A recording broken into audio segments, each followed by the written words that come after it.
Seguimos con Voces indígenas urbanas. Y este proceso de cómo se fue construyendo ese movimiento de oralitores, ¿no?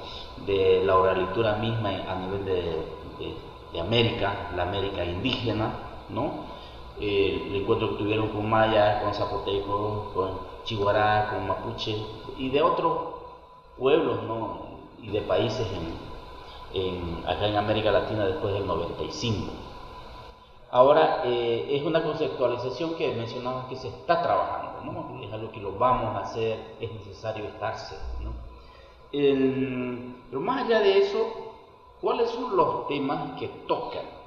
Vos como oralitor, el otro día te escuché en la Feria del Libro, te he visto con tus libritos, leíste parte de tus poemas. ¿Qué temas tocas en tus obras, por favor, Hugo? Bueno, yo creo que hay elementos comunes en todos los pueblos indígenas. Por ejemplo, la madre tierra creo que es un concepto que todos lo tenemos, y ustedes no se imaginan, por ejemplo, Bolivia, poder tener un texto donde los 36 idiomas que están en Bolivia, registrar cómo nombran a la madre tierra, ¿no? Sería muy bonito, ¿no? En el caso de Colombia somos 65 lenguas y estamos en esa tarea, en coordinación con miembros de pueblos indígenas, conceptualizar en torno a lo que es la madre tierra. Primero, pues cómo se nombra, cómo se pronuncia, pero también cuál es el concepto filosófico respecto a la madre tierra, y ahí vamos a encontrar ese solo hecho, ese solo pretexto nos lleva a internarnos, a buscar, a escudriñar, a investigar en nuestras comunidades cuál es el concepto de la madre tierra, por ejemplo, y este pretexto es muy bello porque nos va a permitir que, si dialogamos con algún abuelo, y esa es la costumbre en nuestros pueblos, es que uno le hace una pregunta puntual a un abuelo y dice, bueno, abuelo, bueno, ¿qué es la madre tierra? ¿O cómo se dice madre tierra? Entonces, para él responder te empieza a contarte un relato, te cuenta una historia, ¿no? Y esa es una forma de poder, digamos, entender otro tipo de dinámicas, y en medio de ese relato que él le va contando a uno, empieza a encontrar algunos detalles que uno no tenía en cuenta, y que en ese momento, con el diálogo con el abuelo, y lógicamente hay que estar muy atento, y va encontrando, y van surgiendo inquietudes, van surgiendo preguntas. Entonces, uno de los elementos claves en estos procesos de manifestar una obra, en el caso mío poético, por ejemplo, es que encontramos elementos comunes en todos los pueblos indígenas de América. Por hablar de la madre tierra, hablar de la vida, hablar de la muerte, hablar del amor, hablar de la semilla, hablar de las plantas. Entonces tenemos de los animales, del poder de las plantas de poder, de situaciones difíciles que se presentan en nuestros pueblos indígenas, de la mujer, del hombre, del niño, del abuelo. O sea, hay una gran diversidad de temas en nuestras comunidades que se pueden, que alimentan toda una propuesta dentro de la escritura. En el caso mío, me encanta mucho trabajar la poesía como género, que este es un género externo, prestado, pero que yo lo tomo, porque nuestras lenguas indígenas tienen una gran carga poética. Es decir, el solo hecho de nombrar una sola palabra y empezarle a buscar la explicación, uno encuentra que ya la sola palabra ya tiene una carga poética, ¿no? Por ejemplo, una palabra bien antigua de mi pueblo, dicen Hawayenan, y cuando me lo dice un abuelo tiene una connotación porque trasciende más allá de la palabra como tal, porque viene con una carga espiritual. Es decir, cuando el abuelo me dice Hawayenan, está diciendo te voy a aconsejar. Pero si vamos más allá y descomponemos la palabra Hawayenan, es una palabra compuesta. Hawái, que es como entregarte algo, entregarte una semilla, y Ainan es corazón, es espíritu. Entonces te está diciendo, si empezamos a darle ya sentido a esto, es como si te estuviera diciendo, te voy a sembrar la palabra en el corazón. Y esa es una de las definiciones más lindas que a mí me gusta rescatar, practicar, y lo llevo siempre en mis conversaciones. Entonces Hawayenan es una palabra muy valiosa, muy importante, y así pueden buscar en las lenguas de cada pueblo palabras que tengan esta connotación, ¿no? O sea, que la sepan ustedes a partir de lo que sienten, de lo que viven y de lo que interpretan, ¿no? Y lo podamos ubicar en el lugar que merece. Entonces, cuando yo digo Hawayenan, ya para mí es un compromiso, es una responsabilidad de buscar las mejores palabras para cumplir con ese objetivo, que es sembrar la palabra en el corazón. ¿Y a quién se le siembra? Al que le escucha.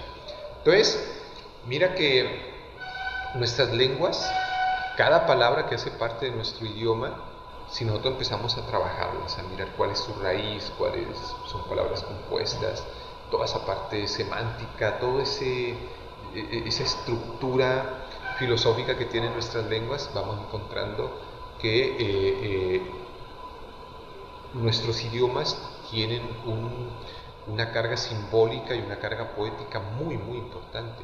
Entonces, ¿cómo se constituyeron de esta manera? ¿O quién les dijo que había que inventarse estas lenguas con toda esta carga? Nadie, sino los mismos abuelos, que sintieron esa compenetración tan fuerte con la tierra, con la naturaleza, con cada ser que existe en la naturaleza, pero sobre todo con esa dinámica comunitaria de reconocerse como seres humanos y como miembros, ¿no? de un mismo sueño. Entonces eso hace que haya como un compromiso muy fuerte de escribir o de cantar o de contar un relato de manera oral, y creo que estos elementos comunes los encontramos en todos, ¿no? Entonces yo creo que eso nos hace que esta característica de que todos los pueblos indígenas tenemos unas temáticas comunes, creo que eso es parte de ese tejido de identidad y que tenemos que trabajarlo muy fuertemente. Luego, en mi obra, pues busco todos estos elementos, pero yo creo que nosotros como actuales generaciones, como generaciones de esta modernidad, creo que nos alimentamos de una fuente muy, muy importante, que es la palabra antigua. Entonces, este es otro elemento que tenemos todos los pueblos indígenas. Todos los pueblos indígenas contamos con una palabra antigua, que es muy rica, ¿no? Y que puede estar en un relato, puede estar en el nombre de un sitio, puede estar en un camino, puede estar en un canto, en una ceremonia. Ahí están guardados esa fuerza de la palabra, ¿no? En esa palabra antigua, que la guardan nuestros abuelos, ¿no? Los tejidos, por ejemplo, los dibujos guardan toda una palabra antigua. Y el otro elemento clave es la nueva palabra. Nosotros somos la nueva palabra. O sea, alguien que hoy quiera dedicarse a la tradición oral y cuente un relato desde lo que él cree, considera, ya es una nueva palabra. O alguien escribe algo sobre eso, ya es una nueva palabra. Que esa nueva palabra nunca estará desprendida de una antigua palabra. Siempre su fuente de inspiración, o la fuente de inspiración de la nueva palabra, siempre será una antigua palabra. Entonces mira que encontramos elementos comunes, y que esos son elementos ya teóricos, ¿no? que empiezan a darle piso al tema de la oralitura. Y a dónde apuntamos con eso de la oralitura, que algún día se constituya como una ciencia que nace en los pueblos indígenas, una ciencia que está por construirse, por alimentarse, pero que tenemos que trabajarla, ¿no? Y ese es uno de mis proyecciones, un sueño de poder estructurar la propuesta de la oralitura, ¿no? De manera tal que sea reconocida como una ciencia. Y hacia allá tenemos que apuntar nosotros, ¿no? Y esos esfuerzos los haremos nosotros. O sea, que ustedes están invitados a que reflexionen en torno a la riqueza que ustedes tienen en sus relatos, y empiecen a mirar formas de cómo caracterizar, o sea, cómo dice el Kamsha en mi pueblo, decimos, respecto a la tierra, y cómo lo conciben ustedes, y cuáles son los caminos y cuáles son los elementos que lo constituyen.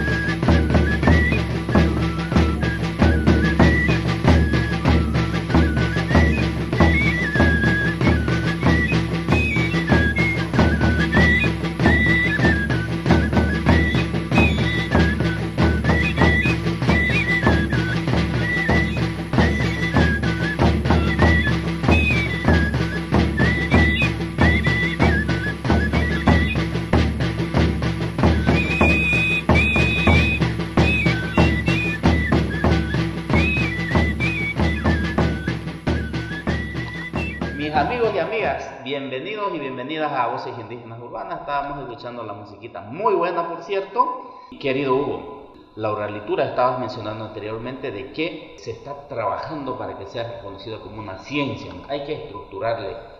Comentamos ese proceso, los pasos que se vayan a dar, porque a mí al menos me llama bastante la atención. Me encanta la idea, ¿no? Pero no tengo idea de cómo podría ser. Tal vez un trabajo colaborativo, sentarse, compartir, mesas, diálogos, no sé, no entiendo. Hugo, por favor, adelante. Arduo, que requiere de sentarse y poder plantear desde nuestra perspectiva lo que nosotros consideramos como ciencia, ¿verdad? Pero nosotros no podemos, si lo vemos desde el punto de vista de la ciencia, por ejemplo, la ciencia o los científicos separan dos cosas supremamente ligadas en nuestro concepto desde lo indígena. Por ejemplo, en lo científico no existe la unión entre la razón y el espíritu. La ciencia o el método científico nos invita a solo la razón, ¿sí? Lo que tenga razón y se pueda demostrar científicamente en esos procesos científicos, ¿no? de comprobación, ensayo y error, y que si es cierto o no, a secas, como decimos, a secas es la razón. Un científico o alguien que se dedica a la ciencia y que le empiece a meter espiritualidad o creencias, ya perdió y pierde credibilidad y pierde sí, a partir de esa mezcla pierde todo lo que es el rigor de una investigación científica, ¿no? O el sustento de algo que quiere considerar como científico.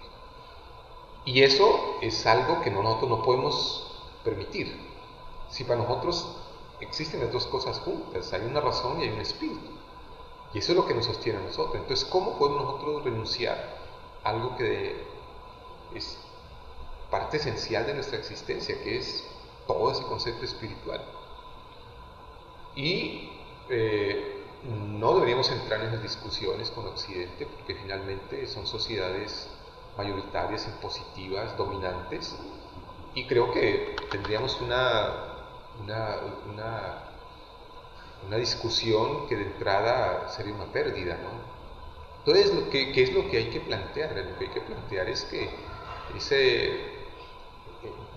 esa idea de revitalización de nuestras lenguas tiene que ver con eso, es decir, cómo nosotros hacemos que esto que estamos planteando, que para nosotros debería ser considerado como un método científico, ¿no?